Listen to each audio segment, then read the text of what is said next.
जय जय राधा वल्लभ श्री हरिवंश, जय जय श्री वृंदावन श्री वन्य चंद्र, जय जय जय जय श्री राधे श्री हरिवंश।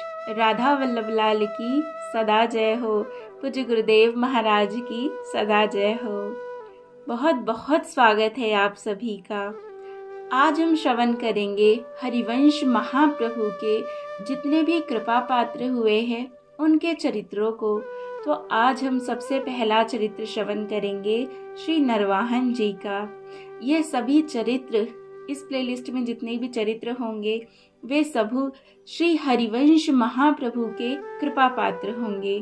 तो देखिए, साक्षात हरिवंश महाप्रभु की कृपा जिन्हें प्राप्त हुई उनके ही समकालीन ये सभी हुए हैं। तो बड़े ही आनंद का विषय है, बड़े ही सुंदर चरित्र हैं।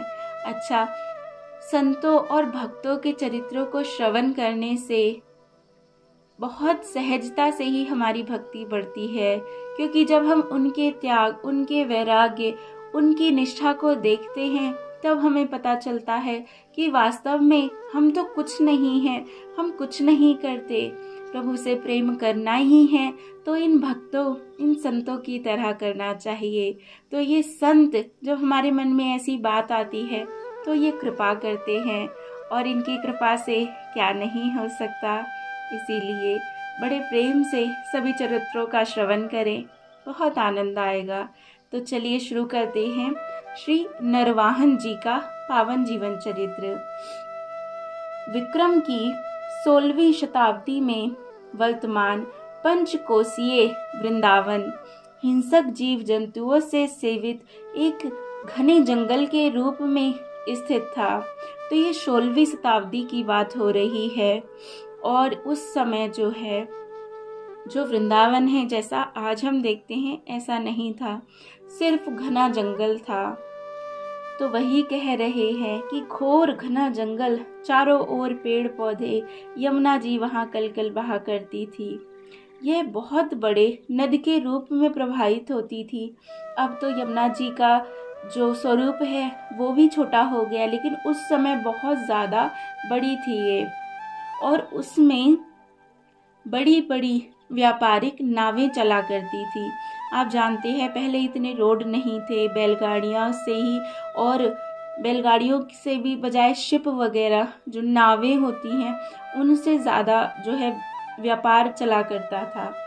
तो ये यमुना जी में भी जो व्यापारिक नावें हैं वो चला करती थी, क्योंकि उस समय जल मार्ग से ही विशेषतः व्यापार हुआ करता था। यहाँ पर किसी प्रकार की कोई बस्ती तो थी ही नहीं, किंतु इसके परिसर में तथा आसपास के स्थानों में बटमार वृत्ति के लोगों ने अपने रहने एवं लूट के सामान को घने जंगलों में छिपाकर रखने के ठिकाने अवश्य बना रखे थे। ये मसावी लोग श्री यमुना जी से गुजरने वाले व्यापारियों के सामान पर जकात अर्थात चुंगी, कर आदि लगाकर उन्हें वसूला करते थे, जिससे इन्हें काफी आमदनी हुआ करती थी। इन लुटेरों में अत्यधिक शक्तिशाली होने के कारण वृंदावन से पश्चिम की ओर कई मील दूर शेरगढ़ के आगे यमुना तट पर स्थित भयगाम निवासी नरवाहन नाम का एक लुटेरा प्रमुख था। उसकी आज्ञाओं को ना मानने का साहस किसी में नहीं था।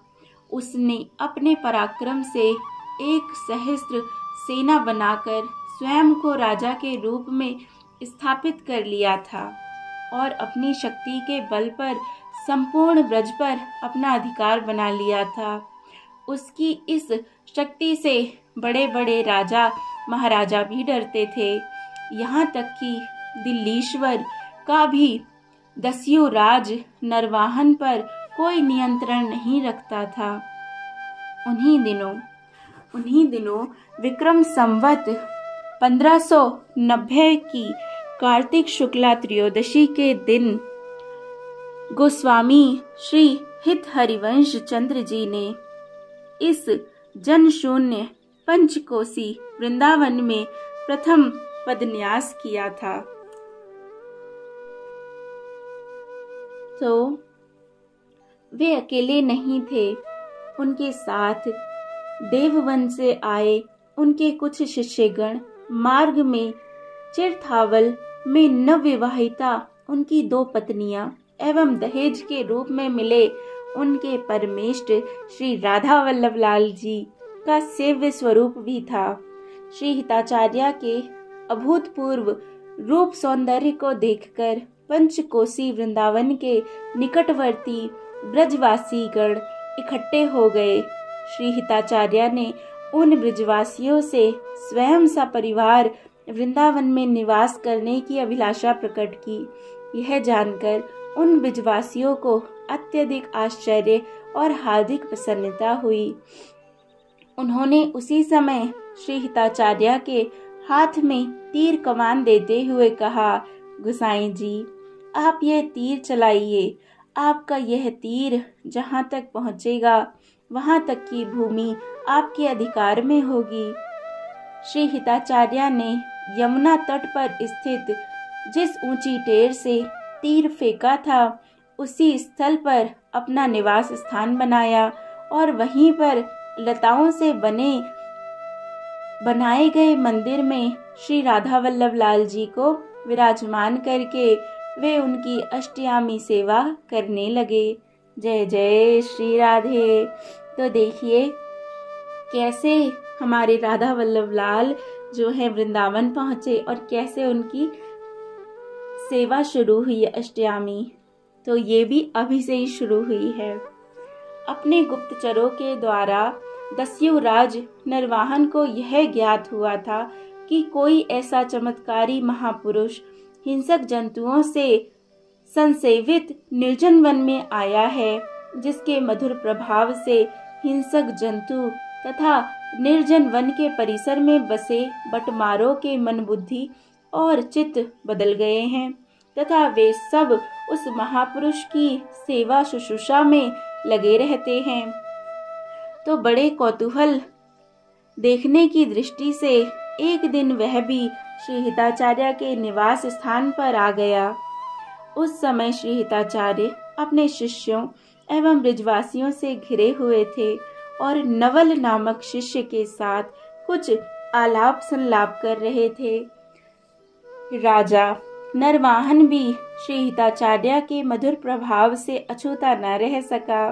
वार्तालाप सुनकर उसे अपनी वृत्ति पर बहुत खेद हुआ। उसने अपना हार्दिक दुख प्रकट करते हुए श्री हिताचार्य से स्वयं को शरण में लेने की प्रार्थना की।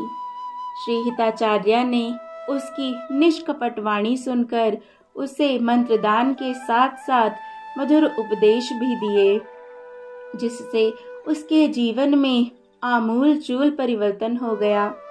नरवाहन जैसे खूंखार दस्यु के जीवन में इस परिवर्तन से पंचकोसी वृंदावन में निवास करना सबके लिए सुगम हो गया। उन्होंने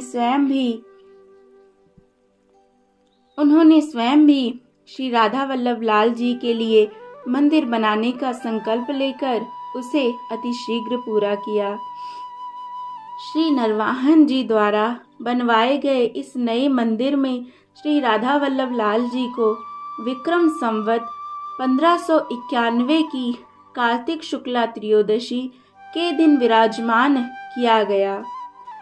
उनका प्रथम पटोत्सव अत्यंत धूमधाम एवं विशेष समारोह के साथ मनाया गया। श्री नरवाहन जी ने श्रेष्ठ गुरु के आदेश से अपने मन के सारे प्रश्नों का समाधान पा लिया। अब वे अपना अधिकाधिक समय सेवा उपासना में देने लगे। अच्छे भावों के उदय होने से उन्हें स्वयं ही लगा कि चित्त निर्मल होता जा रहा है। धीरे धीरे वे राज्य कार्य से बिल्कुल निवृत्त हो गए और उनके कर्मचारी राज्य संचालन में उनकी जगह काम करने लगे। एक दिन की बात है कि एक जैन व्यापारी व्यावसायिक सामानों से लदी लदी हुई बड़ी बड़ी नावों में यमुना जी से जा रहा था। नियमानुसार राज कर्मचारियों ने उससे राज्य कर देने को कहा, किंतु वह मदानंद व्यापारी, जिसके साथ 700 बंदूकधारी एवं हजारों सैनिक थे, लड़ने के लिए तैयार हो गया। नरवाहन जी की फौज ने उसे पराजित कर दिया और उसे बंदी बनाकर सामने उपस्थित किया गया। विचार विमर्श करने के बाद आपने आदेश दिया कि इसका सारा धन, जो कि 3 लाख था, राजकोष में जमा किया जाए और इतना ही धन और मांगने पर इसे छोड़ा जाए और तब तक इसे गले में तोंक तथा पांवों में बेड़ी पहनाकर कैद खाने में डाल दिया जाए। बहुत दिन बीत जाने पर भी व्यापारी धन नहीं मंगा सका और उसे मृत्युदंड की सजा सुनाई गई। इस फैसले को राजा की एक सेविका ने सुन लिया। दया और करुणा से भरी सेविका की आत्मा उस निरपराध व्यापारी के प्राण बचाने के लिए आकुल हो उठी। रोज के समय पर भोजन देने पहुंची। उसने व्यापारी से कहा कि राजा की सभा में कल तुम्हें प्राण दंड देना तय हो गया है और इससे बचने का कोई उपाय नहीं है। व्यापारी ने सेविका के चरण पकड़ लिए। घबराते हुए उसने प्रार्थना की कि मुझे अब बचने का उपाय बताओ। सेविका ने उसे प्राण बचाने का आश्वासन देते हुए शांत किया और कहा कि तुम मेरी ही तरह इस कंठी माला और तिलक को धारण करो और हमारे राजा को श्री राधा वल्लभ और श्री हरिवंश नाम से बड़ी प्रीति है। वे सदा उनका भजन करते हैं, अतः तुम रात को श्री राधा वल्लभ श्री हरिवंश इस नाम की ध्वनि बहुत जोर जोर से करना। इसी नाम के प्रभाव से तुम्हारे प्राण बच जाएंगे। राजा के पूछने पर यह और कहना कि मैं श्री हरिवंश महाप्रभु पाद का शिष्य हूँ। यह कहकर सेविका चली गई। इधर व्यापारी उसी क्षण से श्री राधा वल्लभ श्री हरिवंश, श्री राधा वल्लभ श्री हरिवंश नाम ध्वनि का जाप मन ही मन में करने लगा तथा अर्धरात्रि होने पर बड़े उच्च स्वर से उसने बोलना प्रारंभ कर दिया। ऐसी सुनसान रात्रि में अपने गुरु और इष्ट का नाम सुनकर नरवाहन जी की नींद टूट गई और वे कैद खाने की ओर दौड़ पड़े। वे व्यापारी के चरणों में गिर गए और व्यापारी से यह जानकर कि वह हित महाप्रभु के कृपा पात्र हैं, अत्यंत लज्जित एवं दुखी होकर व्यापारी से क्षमा याचना करने लगे और कहने लगे कि हमने आपको जहनी समझकर लूट लिया था। अब आप ये बात श्री गुरुदेव जी से मत कहना। प्रातःकाल होते ही व्यापारी को स्नान कराया गया। अच्छे स्वच्छ वस्त्र पहनाकर उसका सम्मान किया गया। उसकी सारी संपत्ति लौटा दी गई और उसके चरण स्पर्श करते हुए उसे आदर पूर्वक विदा किया गया। व्यापारी के हृदय पर इस घटना का अत्यधिक प्रभाव पड़ा। व्यापारी ने सोचा कि जिनका झूठा नाम लेने पर मेरे प्राण बच गए, उनका निश्चल हृदय से नाम लेने एवं उनकी शरण लेने पर तो न जाने क्या क्या ही प्राप्त होगा। यह सोचकर उसने वृंदावन आकर श्री हित महाप्रभु के दर्शन किए और अपना सारा धन श्री हित प्रभु के चरणों में अर्पित करते हुए अपना सब वृतांत भी कह सुनाया। श्री हिताचार्य ने भी उसकी हार्दिक श्रद्धा से द्रवीभूत होकर उसे मंत्र दीक्षा प्रदान करते हुए हित धर्म की रीति से परिचित कराया। साथ ही उसके द्वारा समर्पित की गई उसकी विपुल संपत्ति का स्पर्श भी नहीं किया। और यह कहते हुए उसे ही लौटा दिया कि वह इस सारी संपत्ति को साधु वैष्णवों की सेवा में लगाकर परम सुख का अनुभव प्राप्त करे। व्यापारी भी इस गुरु आज्ञा को श्रोधार्य करके अपने घर के लिए विदा हो गया। व्यापारी के चले जाने के बाद श्री नरवाहन जी डरते हुए श्री हित जी महाराज के समीप आए और उनके कृपा पात्र को अज्ञानवश इतनी अधिक पीड़ा देने के अपराध की क्षमा मांगी।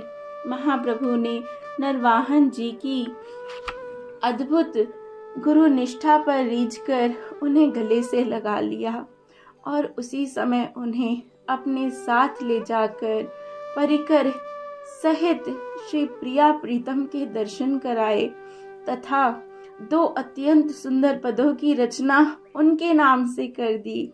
भेंट में दिए वे 2 पद श्री हित 84 जी की पद संख्या 11 और 12 हैं। जय जय श्री राधे।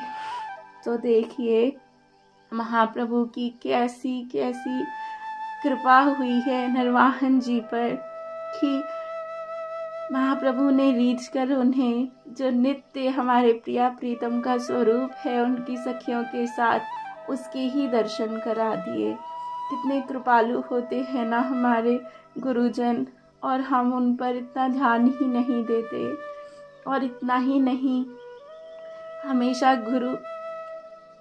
गुरु के नाम को शिष्य जब अपनी कोई रचना लिखते हैं तो उसमें गुरु के नाम को लिखते हैं, लेकिन ये शायद पहली ही बार होगा जब गुरु ने श्री हिताचार्य ने अपने पद में नरवाहन जी का नाम लिखा है। बड़े ही सुंदर ये पद हैं, जरूर श्रवण कीजिएगा। जय जय श्री राधे। धार्मिक जगत में शिष्यों द्वारा अपनी रचनाओं को अपने गुरु के नाम से ही प्रचलित करने के अनेक उदाहरण देखने में आते हैं, किंतु गुरु द्वारा अपनी रचना अपने शिष्य को भेंट करने का उपर्युक्त उदाहरण अद्वितीय है और हिताचार्य की सहज प्रेम स्वरूपता का परिचायक है। जय जय श्री राधे, जय जय श्री राधे, जय जय श्री राधे। श्री हरिवंश। तो इस प्रकार ये अद्भुत महाप्रभु की कृपा श्री नरवाहन जी पर और नरवाहन जी का ऐसा गुरु के प्रति समर्पण, ऐसी निष्ठा, हम सब पर भी ऐसी कृपा हो, हमारी भी अपने गुरुदेव के चरणों में निष्ठा दृढ़ हो, ऐसी कामना करती हूँ। बहुत बहुत आभार आप सभी का यहाँ तक सुनने के लिए। आगे हम और भी बड़े ही सुंदर प्यारे पावन चरित्रों का श्रवण करेंगे। जय जय श्री राधे। श्री हरिवंश। राधा वल्लभ लाल की जय हो, जय हो, जय हो।